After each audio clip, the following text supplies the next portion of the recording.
오늘 말씀은 사도행전 28장 1절부터 10절까지 말씀을 통해서 이제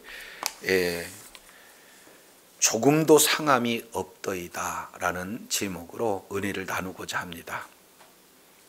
사도행전 전체 내용의 핵심 구조는 바로 1장 8절의 말씀이죠. 오직 성령이 너희에게 임하시면 너희가 권능을 받고 예루살렘과 온 유대와 사마리아와 땅끝까지 이르러 복음이 증거되리라, 증인이 되리라. 지금 이 말씀을 하고 있어요. 그래서 증인이 되라 그러면 우리들에게 너무 어려운데 증인이 되리라 이렇게 말씀하고 있으니까 성령 충만하면 증인이 되어진다는 거예요. 증인의 삶으로 주님 앞에 영광 돌리고자 할 때 지금 사도행전 1장에서 7장까지는 예루살렘을 중심으로, 예루살렘 교회를 중심으로 유대인들에 대한 복음이, 그리고 8장부터 12장까지 이 내용은 그 복음이 이제는 예루살렘을 넘어서 유대와 사마리아에 이르기까지 복음이 증거되는데, 이제 유대인 예루살렘에서 조금 벗어났지만 아직은 유대인들에게만 복음이 증거되는 그런 아쉬움 내용들이 소개됩니다. 그래서 이제는 하나님께서 안디옥 교회를 중심으로 해서 이방인들을 복음화시키는 내용이 13장부터 28장까지 내용이에요. 그리고 특히 이제 21장의 내용서부터는 이제 사도 바울이 예루살렘에서 이렇게 변론이 이루어지고 있고, 특히 27장, 28장 이 내용은 사도 바울이 로마로 가는 땅끝까지 이르는 이 가운데 두 가지 일들을 경험하는 내용이 소개되고 있어요. 그래서 27장 이 내용을 보면은 사도 바울의 권면임에도 불구하고 이들이 받아들이지 못해요. 경제적인 손해가 있다고 해서, 그리고 다수의 의견을 따라 한다고 해서 이제 사도 바울이 성령으로 감동되어서 증거됐던 그 내용을 아예 무시합니다. 그래서 항해 도중에 유라굴로라는 아주 그 광풍을 만나서 이제 산 소망이 없어졌다 이렇게 표현할 만큼 아주 고생을 많이 하게 되죠. 그래서 그들은 모두 다 항해 가운데 절망 가운데 놓여져 있어요. 그래서 인생에 있어서 이 절망이라는 것은 굉장히 무서운 겁니다.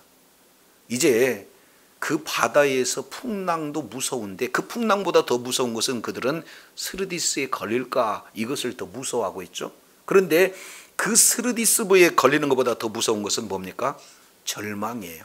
소망이 없습니다. 그들에게는 살 여명을 이렇게 갖지 못하는 그런 상황이에요. 이랬을 때 우리 믿는 믿음을 가진 성도들은 그런 세상을 향해서 어떤 역할을 감당할 것인가 하는 내용이 사도 바울이 잘 이렇게 표현해 준 장면이 27장이에요.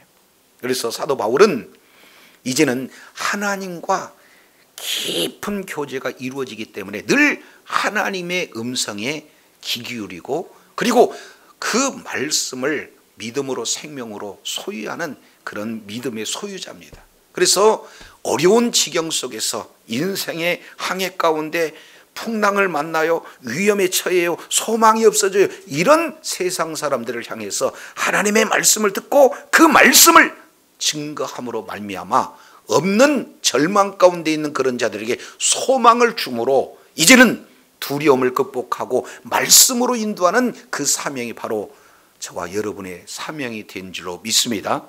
이것이 사도행전 27장에서 말씀을 전함으로 말미암아 절망 가운데 있는 그런 자들에게 소망을 주는 바로 사도 바울의 사명, 그것이 바로 우리 교회의 사명의 모습이다라는 것을 27장 1절부터 44절까지 쫙 기록되고 있어요.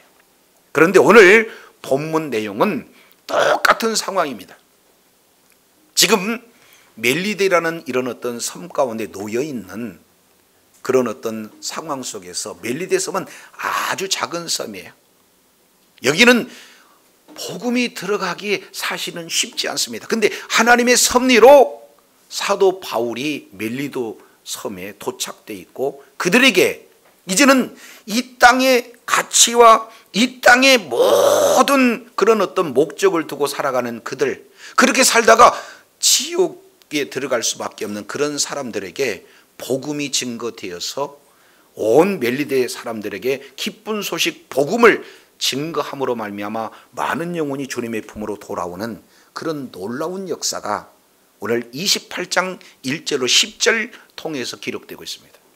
그래서 이 내용 가운데 크게 두 가지, 핵심은 뭐냐면은 풍랑에서 절망이 없는 절망 가운데 있는 그런 자들에게 말씀이 증거됨으로 말미암아 구원의 역사가 나타나서 복음의 능력으로 모든 자들이 이제 하나님을 알고 말씀이 생명임을 아는 그런 어떤 내용이 소개되고 있다면, 이제는 말로만 선포되는 것이 아니라 말이 능력이 되고 말에 따른 표적이 나타남으로 말미암아 복음이 바로 생명이구나, 복음이 능력이구나, 이런 내용을 제대로 보여줌으로 이제 복음이 증거되는 그런 어떤 상황이 소개되고 있어요. 자, 1절 내용을 보면은 이런 말씀이 소개됩니다. 자, 우리가 뭐한 후에, 구조된 후에, 그러면 이 구조를 뭐라고 표현하면 그 앞절 27장 44절 보니까 그 남은 사람들은 널조각 혹은 배의 물건을 의지하여 나가게 하니 마침내 사람들이 다 상륙하여 뭐가 된다? 구조되었다. 이렇게 표현하고 있습니다. 자, 사도 바울은요, 크게 이 세 가지의 메시지를 절망 가운데 있는 자들에게 이렇게 전했습니다. 첫 번째 내용은, 자, 사람들은요 풍랑을 바라봅니다. 나타나는 상황만 바라봅니다. 그래서 절망 가운데 있을 수밖에 없어요. 살 소망이 없습니다. 그랬을 때 하나님의 말씀을 전하는데 세 가지 내용을 전해요. 첫 번째는 생명을, 생명에는 아무 손상이 없다. 27장 22절. 두 번째, 배는 파손된다. 그리고 세 번째, 27장 26절 하반절에 한 섬에 우리가 당도하게 된다. 이 메시지가 이제는 절망 가운데 있는 자들에게 뭐가 되는 거예요? 소망이 되는 거예요. 자, 근데 그 말씀 그대로 하나씩 하나씩 이루어져서 이제는 배는 파손이 되지만 모든 자들이 어떻게 돼요? 생명 한 사람도 잃지 않고 하나님께서 약속하신 말씀 그대로 한 섬에 걸리리라 말씀하신 그대로 이루어지는 그런 장면이 어디입니까? 28장 1절에 멜리데 섬에 지금 이렇게 섬으로 구조가 되어지는 그런 역사가 나타나는 거예요. 근데 여기서 구조라고 하는 이 원문 내용을 보면은 디아소조라는 단어를 쓰고 있어요. 조금 어렵지만 대부분 소조라고 얘기하는 것은 이런 환경에서 어려움 속에서 구원되다, 구조되다라는 뜻이 있는데 그 앞에다가 디아소조라고 얘기하는 것은 그런 환경에서도의 구원이지만 영적인 내용에서도 구원의 내용이 함께 포함이 되고 있습니다. 따라서 이제 하나님의 말씀이 그대로 선포되어지고 선포된 그대로 이루어짐을 통해서 배에 탄 276명 이 모든 사람들은 사도 바울이 소개했던 그 하나님이 말씀하신 그 내용 그대로 되어졌다는 사실을 모두가 다 체험했어요. 그렇기 때문에 실질적으로는 이제 죽어가는 환경 속에서 구조되는 건 맞지만 실제 그 중심 가운데는 이제 자기들이 섬겼던 그 신들보다도 진짜 참신이 하나님이다라는 사실을 믿는 믿음 또한 그들의 심령 가운데 있다는 것을 우리가 알 수가 있어요. 그런데 사실 잘 보세요. 28장 1절 내용을 보니까 구원을 받은 후에 알아본 즉 그 장소가 뭐다? 멜리데 섬이다. 멜리데 섬을 향해서 가는 게 아니라 구원받고 난 상황에서 가서 보니까 멜리데 섬임을 알 수가 있죠. 여기에 하나님의 놀라운 섭리가 담겨져 있다. 이걸 우리가 볼 수 있잖아요. 자, 멜리데 가나안으로 피난처, 이 내용은 가나안어가 어떻게 거기까지 증거됐는지는 모르지만 이 가나안어로 피난처라고 하는 내용은 누구는 알아들을 수 있느냐? 바로 사도 바울은 알아들을 수 있는 내용이죠. 자, 그러니 깜짝 놀랐을 거예요.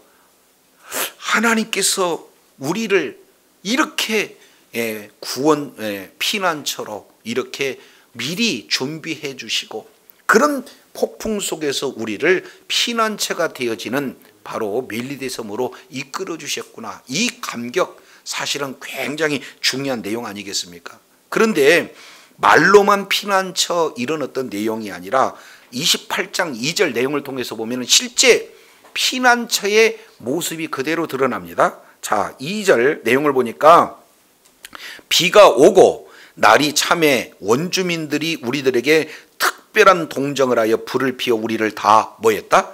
영접했다. 여기에서 지금 원주민들의 행동 세 가지가 나타나는데 이것은 바로 피난처의 모습 그대로를 드러내는 거예요. 자, 첫 번째 내용을 통해서 보니까 그들은 어떤 내용을 하고 있습니까? 특별한 동정을 했다 이렇게 표현하고 있습니다. 여기서 동정이라고 하는 것은 원문으로 필란드로피아라는 단어를 써요. 그래서 필레오 그리고 안드로포스 이 합성어거든요. 필레오 그러면 형제 사랑이고 안드로포스 그러면은 사람, 인간, 그러니까 사람을 사랑하는 내용이 뭐예요? 필란드로피아. 우리는 이것을 인류에 이렇게 표현합니다. 예, 하나님의 사랑을 우리는 아가페, 또 이성 간의 사랑을 우리는 에로스, 형제 사랑을 필러스 이렇게 했는데 여기서 나타나는 것은 필란드로피아라는 인류애가 지금 나타나는 거예요. 자, 한번 생각해 보겠습니다. 여기는 약 34만 4천 명 정도 산다고 그래요 지금. 그러니까 아주 작은 섬입니다. 인구 적습니다. 그런데 276명이 그곳에 어느 날 이제 난파되어서 거기에 상륙했다고 봐요. 이 섬으로는 굉장히 위협이 될 요소가 되지 않습니까? 그러니까 어떻게 되면은 해할 수도 있고 그런 상황인데 그런 게 아니라 그들이 인류애를 가지고 영접을 했다? 이거 쉬운 일이 아니거든요. 이것은 그 말씀 그대로 피난처가 되어지는 이름처럼 피난처가 되어지는 그런 환경이 놓여졌다. 이 부분들을 생각해 보게 됩니다. 자, 그래서 날이 차니까 불을 피워놓고 다 영접하고 있는 거예요. 매우 친절하고 신사적이고 자비를 베푸는 그런 원주민들의 모습을 우리가 볼 수 있게 됩니다. 근데 왜 불을 피웠다고 그래요? 2절에 보니까 첫째는 비가 왔습니다. 그리고 두 번째는 날이 차가웠다. 이 내용은 11월 초 정도로 우리가 살펴볼 수가 있어요. 자, 그러면 이제는 늦 가을이든지 초겨울이에요. 그리고 14일 동안 배에서 큰 어려움을 당했습니다. 수영하고 나오니까 온몸이 젖었습니다. 비도 오고 바람이 부니까 얼마나 춥겠습니까? 그런 모습을 보고 불을 피워놓고 지금 영접하고 있는 거예요. 그러니 구원받은 사람들은 전부 다 오돌오돌 떨으니까 어디로 옹기종기 지금 모이는 겁니까? 불 앞으로 모여요. 근데 이 상황이 시간이 계속 불만 오면은 불이 타는 게 아니잖아요. 이랬을 때 사도 바울이 3절 그런데 이렇게 표현하고 있습니다. 그런데 자, 원어에는 그런데가 빠졌어요. 자, 28장 3절에 보니까 그런데 바울이 나무 한 묶음을 거두어 불에 넣었다 이렇게 표현하고 있습니다. 사도 바울은 구원받는 그런 상황에서 지금 무슨 행동을 하고 있습니까? 주섬주섬 이제 땔감들을 이렇게 찾아가다가 불을 피우고 있는 거예요. 이것이 지금 사도 바울의 참 지도자상을 이렇게 보여주고 있습니다. 자, 27장 이 내용을 통해서도 살펴보면은 사도 바울이 여러분 겨울 때 위험하니까 지금 여기서 겨울을 묵고 여기서 쉬고 봄에나 가십시다 이렇게 제안을 했는데 이런 제에 이게 거절당했잖아요. 그런 사도 바울이 이제는 풍랑 가운데 그들에게 여러분 내 말을 들어보십시오. 어젯밤에 우리 하나님께서 이제 사자를 보내줘서 저에게 이런 말씀을 하였습니다 하고 이제 하나님의 말씀을 대언함으로 말미암아 많은 사람들이 누구의 말에 귀를 기울여요? 사도 바울의 말에 귀를 기울이는 거예요. 그리고 그들에게 소망을 보여줍니다. 말씀을 전함으로 말미암아 이제는 안심할 수 있도록 그들에게 믿음을 줍니다. 그렇기 때문에 많은 사람들이 사도 바울을 따랐고 결국에는요 여기에서 세 가지 내용이 이루어지기까지 얼마나 이 사람들이 방해한지를 몰라요.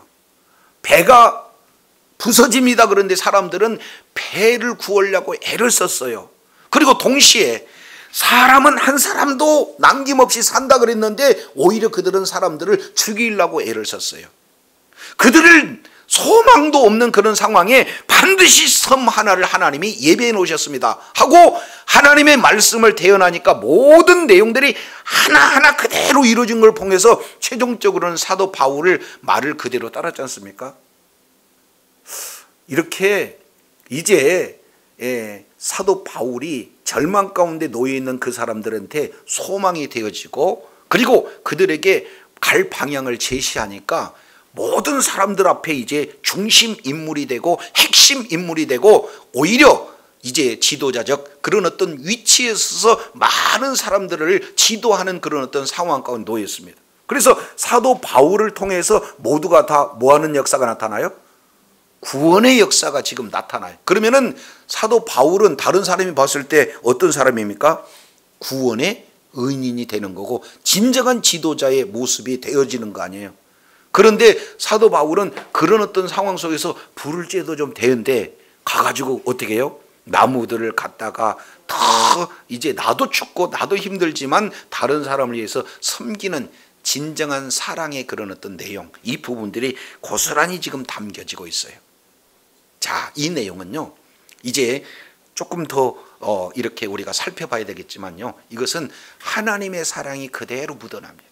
자, 하나님의 사랑이 사도 바울에게 그리고 사도 바울은 이제 많은 사람들에게 사랑을 베풀고 있고 지금 현재 여기 나온 원주민들 역시 마찬가지로 하나님의 사랑이 그대로 지금 묻어나는 그런 어떤 모습이에요.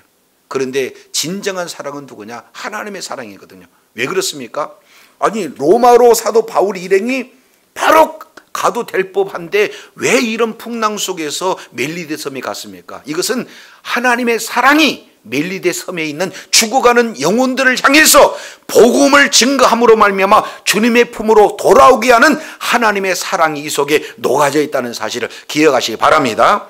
그래서 사도 바울을 그 일행을 보내고 있는 그런 어떤 상황 가운데 놓여져 있어요. 자, 그런데 나뭇가지를 이렇게 넣는데 큰 문제가 나타나죠. 자, 뜨거움 때문에 독사가 나와서 그 손을 뭐하고 있다? 물고 있다, 달라붙었다 이런 뜻을 가지고 있어요. 자, 그런데 28장 4절 이 내용을 통해서 한번 살펴보겠습니다. 28장 4절 원주민들이 이 짐승이 그 손에 매달려 있음을 보고 서로 말하되 진실로 이 사람은 뭐한 자다? 살인한 자, 바다가 그를 살지 못하게 함이로다 하더니 이렇게 표현하고 있습니다. 자, 뱀이 물고 있는 그런 어떤 상황을 봐요. 근데 이때가 지금 시기가 11월 초 그러니까 늦가을 내지는 초겨울 이런 내용이니까 독사로서는 독이 가장 이제 승한 상태예요. 그러니까 물리면 30분 이내 죽는다 그래요. 그러니까 물렸으니까 이 사람은 조금 있으면 죽겠지 하고 지금 원주민들이 그걸 서로 보면서 이 사람은 살인자가 맞아. 왜 그러냐면 바다에서는 구원받았을 때 뱀에 물려서 죽을 사람이기 때문에 살인자 맞아 하면서 이런 표현을 해요. 4절 하반절 내용을 보니까 공의가 뭐 했다? 그를 살지 못한다. 이게 그들의 미신이에요. 여기 공의라는 것은 디케라는 바로 공의의 여신, 이런 표현을 하고 있어요. 그러니까 많은 사람들은 뭔가 사고가 나면은 그럴 줄 알았어, 뭔가 죄가 있기 때문에 그런 사고를 당했지라고 이런 나름대로 속단해서 사람들을 힘들게 하는 내용이 어느 나라든 어느 민족이든 다 있잖아요. 여기 지금 멜리데 섬에도 똑같은 미신이 주어져 있는 거죠. 하나의 권성징악적인 표현, 그냥 인과응보적인 그런 어떤 내용, 이 부분들이 그대로 미신처럼 지금 작용하고 있는 그런 내용이 되어집니다. 그렇는데요, 자 5절 보니까 사도 바울이 뭐라고 말하고 있느냐. 바울이 그 짐승을 뭐 했다?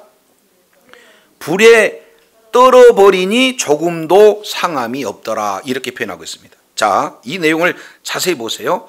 3절 하반절에 보니까 뭐라고 그랬습니까? 그 손을 물고 있는지라. 그러니까 딱 물고 대부분 독사는 어떻게 도망가요. 왜 그러냐면은 독사에게도 사람을 무서워하는 마음을 주었다. 예, 창세기 9장에 말씀하고 있잖아요. 그러니까 모든 짐승에도 사람을 두려워해요. 그런데 독사가 계속 물고 있을 수는 없잖아요. 그런데 물고 있는 상태로 됐는데 사도 바울은 쭉 지금 현재 매달려 있는 이런 상태입니다. 그러니까 아무렇지가 않아요. 그리고 뭐예요? 조금 있다가 다 본 상태에서 훌훌 털었는데 털은 장소가 어디예요? 불에 떨어버렸다. 그런데 문제는 사도 바울이 죽어야 되는데 안 죽었다, 그 말이에요. 원주민들이 봤을 때, 아니 대부분 사람들은 30분 정도 많이 길어야, 그러니까 조금 있으면 죽어야 되는데, 아니면 거품을 물어야 되는데 안 그런단 말이에요. 그 6절 자세히 보세요. 자, 그들의 마음을 그대로 표현합니다. 그들은 그가 붙든지 혹은 갑자기 쓰러져 죽은 줄로 뭐 하고 있어요? 그러니까 마음 가운데 수를 세는 거죠. 하나, 둘, 셋, 아이고 머리야, 이렇게 지금 해야 되는데 전혀 그렇지 않고 있는 것을 보게 되는 거예요. 자, 그래서 아무렇지도 않는 걸 보고 그들은 생각하여 말할 때 그는 뭐가 된다? 신이다. 생각을 바로 바꿔버립니다. 살인자에서 갑자기 뭘로 바뀌는 겁니까? 신으로 바뀌어요. 사도 바울은 똑같은 사건을 어디서 겪습니까?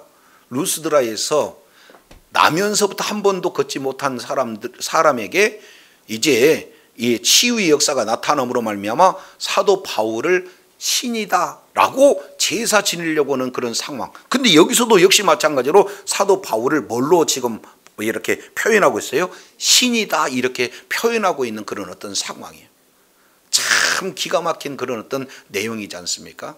자, 그러면은 이 사람들의 마음이 이제 사도 바울에서 마음이 활짝 열려져 있는 거예요. 그들이 생각했을 때는 사도 바울은 뭘로 생각하는 거다? 신이다, 이렇게 지금 말씀을 하고 있는 거죠. 자, 우리 또 보겠습니다. 7절. 그러면 이 사건을 통해서 왜 이런 일들이 갑자기 일어날까? 자, 한번 생각해 보세요. 사도 바울이 복음을 증거하는 그곳에 지금까지 얼마나 많은 방해가 일어났습니까? 예루살렘으로 올라가기까지 거기에서 수많은 유대인들이 얼마나 죽이려고 애를 썼고, 그리고 그 중에는 40여 명, 내가 사도 바울을 죽이기 이전에는 먹지도 않고 마시지도 않겠다고 작정을 한 자가 40여 명 정도 되는 그런 사람들이 나타났습니다. 유대 공회에서는 부릅뜨고 사도 바울을 어떻게든지 죽이려고 애를 쓰고 있는 그런 어떤 모습이에요. 그럼에도 불구하고 하나님께서는 사도행전 1장 8절 땅끝까지 복음을 이루기 위한 도구로 쓴 사도 바울을 끝까지 붙들고 가신 줄로 믿습니다. 자, 두 번째 내용을 통해서 보니까 이제는 사람이 대상이 아니라 지금 27장 이 전체 내용을 통해서 보니까 이 환경을 통해서, 풍랑을 통해서 사도 바울을 죽이려고 얼마나 환경이 이제 험난하게 진행이 됐습니까? 그런데 그 환경 속에서도 우리 하나님께서 이끌어 주신 줄로 믿습니다. 근데 사도 바울은 어디까지 가야 돼요? 로마까지 가야 되는데 또 그 길에 누가 막고 있느냐? 뱀이 지금 이렇게 방해하고 있다, 그 말이에요. 복음이 증거되는 그곳에 뱀이 대적자가 되어서 사도 바울을 죽이려고 딱 다른 사람도 아니고 사도 바울을 물었어요. 그런데 뱀도 사람도 바람도 사도 바울을 죽이지 못했다 그 말이죠. 자, 이유는 왜 그럴까요? 이유는 왜 그럴까요? 하나님의 말씀이 있기 때문에 그래요. 믿으십니까? 아멘이십니까? 그러면 무슨 말씀을 믿었어요? 우리가 계속 지금 강조해 오고 있는 내용이에요. 사도행전 1장 8절 로마서 사도행전 전체의 구조라면 사도행전 1장 9장 15절 16절 아냐리를 통해서 하나님께서 말씀하신 내용이 어떤 부분입니까? 예? 이방인에게도 너희가 복음을 전하고 왕에게도 전하고 그리고 유대인에게도 복음을 전할 내 택한 그릇이다라고 이제 하나님께서 사도 바울을 사명을 정확하게 말씀하시잖아요. 근데 이게 너무 흐릿해요. 땅끝까지 전해라, 왕들에게도 전해라, 이방인에게도 전해라. 이 내용을 이제 선교 현장에서 말씀하실 때 사도행전 19장 21절 엔토 푸뉴마티, 성령 안에서의 계획, 성령 안에서의 경영, 이 내용은 네가 예루살렘에도 올라가지만 로마에도 가야 하리라 하신 말씀을 구체적으로 주십니다. 자, 이 말씀이 이제 예루살렘에 실제 올라가서 말씀 그대로 여러 가지 핍박 속에 있는데 그럼에도 불구하고 자기 자신을 변론하기보다는 어떻게 됩니까? 이제 복음을 증거하는 사도 바울을 우리 주님이 위로하기 위해서 밤에 나타나셔가지고 바울 곁에 서서 위로의 내용이 뭡니까? 네가 예루살렘에서 나의 일을 전한 것처럼 로마에서도 전하리라. 사도행전 23장 11절 말씀 정확하게 다시 한번 어디로 가야 된다? 로마로 가야 된다. 그런데 27장 22절 24절까지 내용을 통해서 보니까 자 24절 보세요. 내가 가이사 앞에 서리라. 이 가이사는 어디입니까? 로마에 있는 가이사를 얘기하잖아요. 그러니 사도 바울은 로마 가기 이전까지 그래요, 하나님께서 저에게 로마까지 가야 됩니다는 이 말씀을 믿음으로 생명으로 자리 잡았다. 그러면은 독사가 10번 물고 아니라 100번 물어도 사도 바울은 죽어야 돼요, 살아야 돼? 살아야 되잖아요. 바로 요한복음에 우리 주님이 이런 말씀을 하고 계세요. 요한복음 10장 34절 35절 내용을 보면은 말씀을 맡은 자가 곧 신이다. 예수님이 직접 말씀하고 있는 내용들을 보게 돼요. 사도 바울은 말씀을 맡은 자입니다. 말씀을 믿음으로 생명으로 소유한 자입니다. 그렇기 때문에 신처럼 하나님께서 살 수 있도록 은혜를 주신 거예요. 사도 바울이 능력이 있는 것이 아니라 사도 바울에게 주어지는 약속을 이루시기 위해서 하나님께서 그렇게 은혜를 주신 줄로 깨달으시길 바랍니다. 이거요 굉장히 중요합니다. 자, 그런데요 이런 상황이 누구가 알았느냐? 멜리데 섬 사람들이 다 아는 거예요. 야, 저 사람은 신 같은 사람이구나. 그래서 그 다음에 7절 보시겠습니다. 뭐라고 말씀합니까? 7절 내용을 보니까 7절 이 섬에서 가장 높은 사람 보빌루리아는 이가 그 근처에 토지가 있는지라 그가 우리를 영접하여 사흘이나 친절히 머물게 하였더니, 신 같은 사람이니까 거기서 가장 높은 사람 보블리오, 그가 지금 친절하게 사흘 동안 지금 머물게 있게 하는 거예요. 모든 것을 다 제공합니다. 편의를 다 제공합니다. 근데 이유를 따지고 봤더니 아버지가 8절에 보니까 보블리오 부친이 열병과 이질에 걸려 누워 있었다, 이렇게 말하고 있어요. 여기서 보블리오 부친이 열병, 그러면 이것은 지금으로 보면 말라리아입니다. 그리고 이질, 이 내용은 어떤 내용이냐면은 의학적으로는 아메바성 이질 이렇게 얘기하니까 곱동과 그리고 또 설사가 계속해서 일어나는 거예요. 사실은 이미 합병증이 진행되기 때문에 생명이 굉장히 위험한 그런 어떤 내용의 상태다라는 것을 볼 수가 있어요. 그래서 자기 아버지가 지금 이런 상황입니다라는 사실을 지금 이렇게 알리기 위해서 자기 집으로 초청한 거죠. 그러면 이런 상황을 보고 사도 바울이 이제 뭐 하고 있습니까? 기도하고 안수하여 낫게 했다, 이렇게 변합니다. 여기서 낫게 했다는 것은 여기서 이아오마이라는 단어를 써가지고 기적적인 치유에 대한 내용을 말씀하고 있어요. 자, 그래서 안수하고 뭡니까? 치료가 나타났습니다. 근데 여기서 중요한 단어는 뭐냐면은 기도하고 안수했다는 거예요. 자, 이 내용이 왜 그러냐면은 사도 바울은 그 보불리오 섬 사람들이 자기를 신이라고 한 거지 자기 자신이 신이에요? 아니면은 자기는 사람에 불과해요. 그러니까 나는 신이 아니다. 뭐다?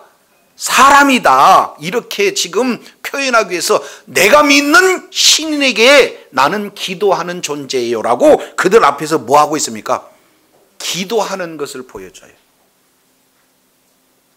사도 바울도 기도하는 사람이고 실제 기도를 들어주시는 누가 있다? 하나님이 계시다라는 사실을 그 주변 사람들한테 그대로 보여주고 있는 것을 우리가 살펴보게 됩니다.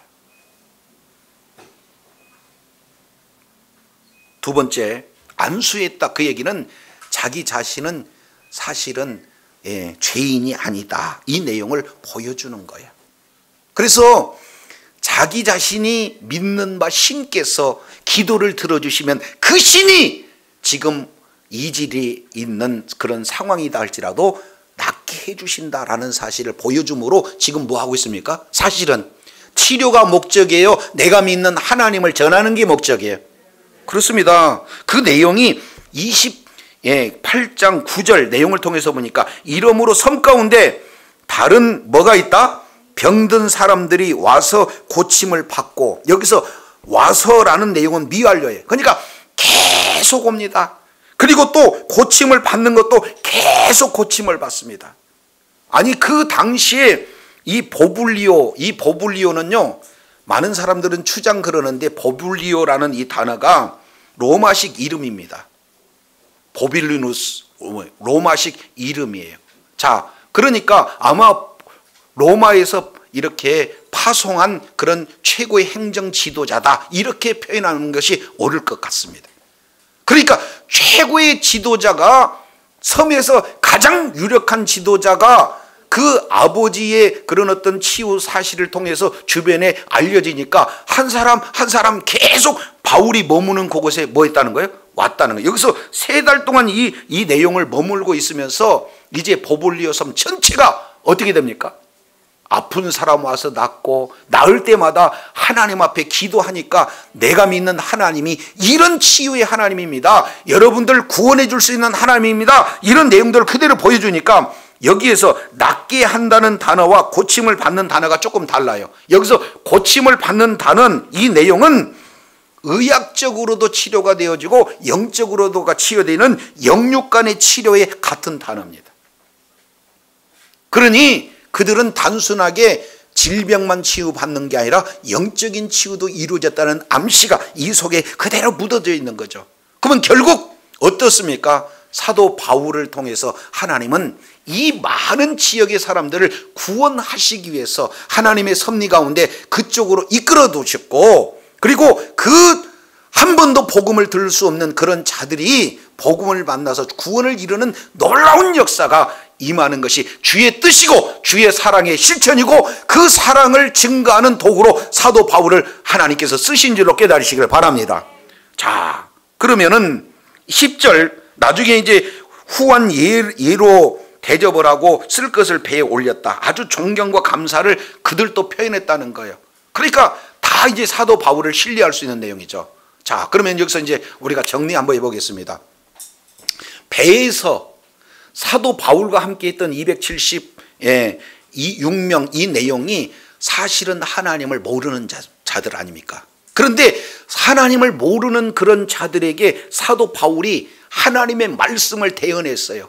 하나님께서 이렇게 배는 손상된다 할지라도 사람은 머리털 하나 손상되지 않는다. 그리고 한 섬에 이제 너희들은 가서 안전하게 구원을 받는다는 이 말씀 그대로 되어지는 것을 통해서 내가 믿는 하나님을 소개했던 사도 바울이 그 말씀대로 이루어짐으로 말미암아 많은 영혼에게 복음이 증거되어진 줄로 믿습니다.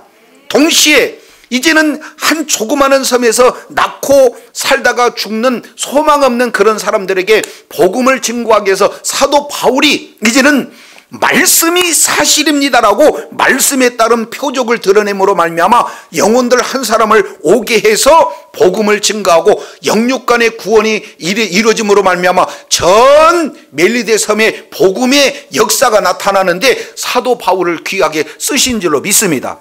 자, 그런데 여기서 우리가 한 가지 생각해 볼 수 있는 내용은 아주 중요한 게 있어요. 그게 뭐냐면 28장 5절이에요. 자, 5절 우리 다 같이 한번 읽습니다. 시작. 바울이 그 짐승을 불에 떨어버림에 조금도 뭐 하더라? 상함이 없더라. 그럼 여기서 두 가지 내용, 불에 떨어버린다는 것이 어떤 의미고 사도 바울이 도대체 상하지 않는다는 이 내용이 어떤 의미로 우리가 받아들여야 될 것인가, 이 부분들을 우리가 알아야 오늘 전체 내용을 우리가 알 수가 있어요. 사도행전 전체의 내용도 우리가 알 수가 있고 하나님의 의도도 정확하게 알 수 있는 핵심적인 그런 절이 되어집니다. 자, 보세요. 이 내용을 이해하기 위해서 우리 한 군데만 찾아보겠습니다. 마가복음 16장입니다. 마가복음 16장. 사도 바울이 왜 뱀에 물렸는데도 해를 당하지 않았는가? 그리고 동시에 사도 바울이 안수했더니 왜 이런 병고침의 역사가 나타났는가? 그리고 이 일들을 통해서 하나님께서는 어떤 의도를 가지고 계시는가? 자, 마가복음 16장 15절 이렇게 보겠습니다. 또 이르시되 너희는 온 천하에 다니며 만민에게 복음을 뭐하라? 전파하라. 여기는 6단어가 매우 중요합니다. 너희는, 여기서 너희는이라는 것은 주체죠. 바로 1차적으로는 예수님의 제자들을 얘기하지만 마가복음을 읽는 오늘 저와 여러분들이 너희, 우리를 말씀하고 있는 줄로 깨달으시기를 바랍니다. 그래서 너희는 온 천하에 다니며, 그러면 어디에 다녀요? 지금 장소는 온 천하입니다. 우리가 걷는 모든 곳이 온 천하예요. 예루살렘은 유대 사마리아 땅끝이 온 천하인 줄로 깨달으시길 바랍니다. 그래서 우리는 온 천하에 어떻게 해야 돼요? 다니며. 여기서 온 천하에 다니며, 이건 방법입니다. 학생은 학교에서, 직장인은 직장에서, 사업은 생업터전에서, 그 속에서 이제 복음을 증거하는 내용인데 대상은 누구냐? 만민이에요. 만민. 그러면 여기서 내용은 뭡니까? 복음이에요. 여기서 나타나는 명령은 뭡니까? 전하라는 거예요. 그래서 이 6개 단어, 이 내용은 매우 중요한 하나님의 명령입니다. 해도 되고 안 해도 되는 문제가 아니다 그 말이죠. 그래서 복음을 전하라, 전파하라. 그런데 그 복음을 전파할 때 믿고 세례받는 사람은 구원을 얻을 것이지만 반면 믿지 않는 사람은 정죄를 받을 것이다 하면서 믿는 자들에게는 이런 표적이 따라요. 그러면 믿는다는 것은 뭘 믿는 겁니까? 복음을 믿는 자들에게는 복음이 확실하다는 그 사인이 나타난다는 거예요. 표적이 나타난다는 것이에요. 기적보다는 어떻게 되는 거예요? 표적이에요. 표적. 그냥 단순하게 치료되는 내용이 아니라 그 치료가 무슨 사인을 나타내는가, 그걸 말씀을 하고 있다 그랬죠. 그래서 자, 세메이온, 바로 표적, 이 내용을 말씀하고 있어요. 이것은 하나의 사인, 마크, 이 내용입니다. 자, 그러면은 첫 번째입니다. 그들이 내 이름으로 귀신을 쫓아내고 새 방언을 말하고 뱀을 짚고 무슨 독을 마실지라도 해를 받지 않고 병든 사람에게 손을 얹어 뭐하리라? 나으리라. 이 말씀이 사도 바울에게 그대로 적용되는 거예요. 이 말씀은 사도 바울에게 적용이 되어지니까 어떻게 됩니까? 독이 해가 되지 않았다 그 말이죠. 그리고 손을 얹은 즉 병자가 나았다 그 말이죠. 이 내용을 말씀을 맡은 자는 곧 신이라고 하신 예수님의 말씀이 그대로 이루어지는 그런 어떤 모습들을 보게 되어져요. 그러면은 이 내용은 사도 바울에게도 적용됩니까? 에게만 적용됩니까? 우리에게도 적용됩니까? 그래서 믿는 자들에게는 이런 표적이 나타나게 돼요. 단 우리가 잘 알아야 될 내용은요, 복음을 전파하면서 복음이 사실로 믿어지기 위해서 이런 치유의 역사가 나타나는 하나의 사인이지, 이 사인을 목적으로 보고 우리가 치유 사역을로만 목적으로 된다 그러면은 이게 건강하지 못합니다. 복음을 증가할 때 복음이 사실임을 드러내는 사인으로 치유의 역사도 나타납니다. 능력도 나타납니다. 하나님의 일하심이 나타난 줄로 믿습니다. 자, 그래서 그 증거가 19절에 나와 있어요. 예수께서 말씀을 마치신 후에 하늘로 올리우사 하나님 우편에 앉으셨어요. 자, 20절 요 내용입니다. 마태복음 28장 18절 19절 20절 이 말씀이 그대로 이루어지는 장면이에요. 제자들이 나가 두루 뭐 했어요? 뭘 전파했겠습니까? 복음을 전파했어. 그랬더니 주께서 함께 역사하사 그 따르는 표적으로 말씀을 확실히 뭐 했다? 그럼요, 말씀이 맞다라고 표적으로 보여주신다 그 말이에요. 그래서 이제 복음을 증거하는 곳에 하나님이 원하시면 표적 드러내십니다. 하나님이 원하는 자에게 표적 드러내십니다. 귀신이 떠나갑니다. 질병이 치유됩니다. 문제가 해결이 됩니다. 목적이 뭐예요? 복음이 증거되기 위해서 표적으로 드러내는 상황이 되어지는 거예요. 그래서 사도 바울은 원치 않게 사실은 로마로 가야 되는데 어디에 들렀어요? 멜리데 섬에 들었어요. 그런데 모든 사람들이 보고 있는 그런 상황에서 이 뱀이 물렀습니다. 맹독성의 독사가 물었습니다. 사람들이 죽는다라고 알고 살인자라고 생각했습니다. 그런데 그 살인자가 어떻게 돼요? 신으로 돼요. 그러니까 마음의 문이 확 열린 상태에서 자발적으로 우리 집에 방문해 주세요. 이런 문제 있습니다. 그랬더니 말씀 그대로 손을 얹은 적 나으리라. 치유의 역사가 나타나게 된 줄로 믿습니다. 근데 그냥 내가 능력이 있어서 치유했어요? 하나님 앞에 기도했어요. 이 치료의 원천은 우리 주님이십니다. 나는 그저 도구일 뿐입니다. 손을 얹은 것은 나지만 치료하기를 하신 분은 주님이십니다. 주님을 드러냈더니 그들이 치료의 하나님을 믿고 받아들이는 역사가 성경엔 기록되지 않지만 지금 나타나는 현상으로 봤더니 모든 멜리데 섬이 이제 주님의 품으로 돌아오는 그런 역사적 상황을 통해서 그때 복음을 받아들였다는 그 증거들을 우리가 살펴보게 되었죠. 자, 그렇다면 우리가 생각해 봤을 때 인생의 풍랑이라는 것은 큰 문제예요. 그리고 주의 뜻을 이루는데 뱀에 물리는 이런 내용들은 큰 문제다 그 말이죠. 그런데 이 상황을 우리 주님은 어떻게 하느냐? 역전의 기회로 만들어주신 줄로 믿습니다. 그래서 고린도 후서 4장 17절 내용을 통해서 살펴보면은 작은 것, 작은 고난, 작은 환난을 우리 주님은 이것을 활용해 가지고 큰 하나님의 영광의 도구로 쓰시겠다는 것이 주의 뜻인 줄로 깨달으시길 바랍니다. 그래서 이제 바울이 지금 물리는 이런 어떤 사건을 통해서 하나님이 크게 영광 받으시는 그런 고난을 기회로, 위기를 기회로 우리 주님이 완전히 바꾸신 줄로 깨달으시길 바랍니다. 이렇게 저와 여러분이 하나님의 영광을 위해서 존귀하게 쓰임받는 그런 복된 자리에 있어야 될 줄로 믿습니다. 복음을 전할 때 능력이 함께 하신 줄로 믿습니다. 기적도 함께 하신 줄로 믿습니다. 왜 그래요? 복음이 확실하다는 것을 사인으로 보여주시기 위해서 그렇다 그 말이에요. 아멘이시죠? 그러니까 무슨 이제 은사주의 위험해요. 여기에 나타나는 치료의 목적으로 가는 것 위험하다 그 말이죠. 그렇다고 아직은 그때만 일어나고 지금 이건 일어나지 않습니다. 이것도 어리석어요. 말씀이 있는 곳에 말씀에 합당한 능력도 동반된다는 사실을 깨달으시기 바랍니다. 말씀만도 안 돼요. 기적만도 안 돼요. 말씀이 있는 곳에 기적이 있다는 균형된 신앙으로 우리 하나님 앞에 영광 돌리는 저와 여러분이 되어야 될 줄로 믿습니다. 근데 더더욱 우리가 한 가지 생각해 볼 수 있는 내용이 있어요. 그 내용이 뭐냐? 바울이 그 짐승을 불에 뭐 했다? 이거 굉장히 중요해요. 자, 5절 다시 보겠습니다.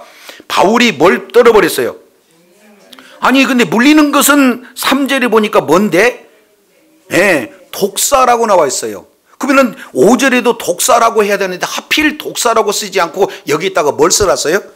짐승이라고 써놨어요. 이 짐승을 조금 어렸으면 한번 따라하면 데리온, 데나리온이 아니고 데리온, 여기 짐승이다 뜹니다. 짐승.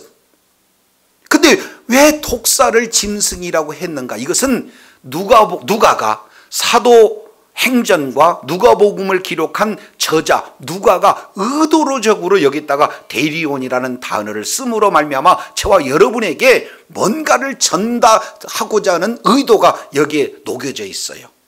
자, 그러면은 이 대리온이라는 단어를 왜 계속해서 반복했느냐면 이 내용을 창세기 3장 14절 뱀이 이제는 하와 아담을 이렇게 유혹함으로 말미암아 죄를 범죄했을 때 하나님께서 뱀을 저주하는 장면이에요. 너는 흙을 먹을 존재다. 두 번째 창세기 3장 15절 내용을 통해서 보니까 여인의 후손이 너희 후손을 이제 원수가 되게 하는데 여인의 후손이 뱀의 머리를 뭐 해버렸다? 밟아버리겠다. 그러나 뱀 역시 마찬가지로 여인의 후손의 발꿈치를 묻는 그런 어떤 일이 나타난다. 여기서 이 뱀을 뭐라고 표현했냐면은 대리온. 다시 뭐라고요?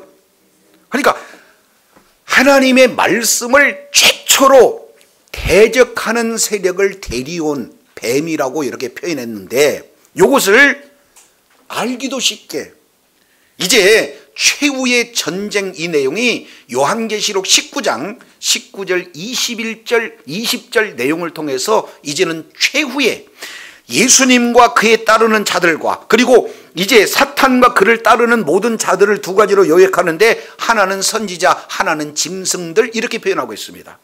그런데 선지자도 짐승도 갈 곳을 뭐라고 표현하냐면은 불못에 던져지리라 이렇게 표현하고 있어요. 다시 어디에? 불못에. 그러면은 마지막 하나님의 말씀을 대적해서 하나님과 싸우는 대적하는 자리에 있는 그 자의 한 부류를 뭐라고 표현했느냐면 짐승 그래요. 시작 창세기에서도 하나님의 말씀을 대적한 자, 마지막 종말에서도 하나님의 말씀을 대적한 자, 이 내용을 뭐라고 했다고요? 짐승. 그러면 사도 바울이 지금 복음을 들고 로마로 가는데 그 로마로 가는 모든 곳에 지금 대적해서 사도 바울을 물러서 죽이려고 하는 그 대적의 세력의 모습으로 뭘 보여줘요? 짐승으로 보여준다 그 말이죠. 그래서 결국 이제는 하나님의 말씀, 다른 말로 복음을 증거하고자 하는 그런 사람, 이 사람을 통해서 사탄 마귀, 하나님을 대적하는 모든 이 사탄 마귀는 반드시 불못에 들어갈 수밖에 없다는 사실을 사도 바울의 그 믿음을 통해서 최후의 승리의 상황을 그냥 그림 언어로 보여주고 있는 사건이 바로 이 사건인 줄로 깨달으시길 바랍니다. 그렇기 때문에 이제는 예수님께서 다 이겨놓은 싸움을 우리는 이기면서 가는데 누가 이기느냐? 말씀을 전하는 자, 말씀을 생명으로 소유하는 그 자가 복음의 승리자로 하나님 앞에 존귀하게 쓰임받는 줄로 깨달으시길 바랍니다. 그래서 광풍 속에서도 말씀을 전함으로 이제 멜리데 섬에서 이젠 악한 환경에 놓여 있는 데서도 말씀을 전함으로 하나님의 말씀이 믿지 않는 모든 자들에게 전파되는데 주역으로 핵심으로 능력자로 지도자로 쓰임받는 그런 사건이 바로 오늘 본문의 내용의 전체적인 내용이에요. 이런 자리에 저와 여러분이 있어야 될 줄로 믿습니다. 복음을 전하는 곳에 핵심적으로 쓰기를 바랍니다. 주도적으로 쓰임받기를 원합니다. 아예 그냥 뭡니까? 존귀한 자로 쓰임받기를 원해요. 그래서 많은 사람들이 봤을 때 저분 진짜 예수님의 사람 맞아. 예수님처럼 저런 복음의 능력이 나타나. 이런 어떤 내용을 통해서 한 영혼이라도 주님의 품으로 이끌어 주의 뜻을 이루고 하나님 앞에 존귀하게 쓰임받는 주의 사랑하는 자들이 다 되시기를 예수 이름으로 축원합니다. 기도하겠습니다.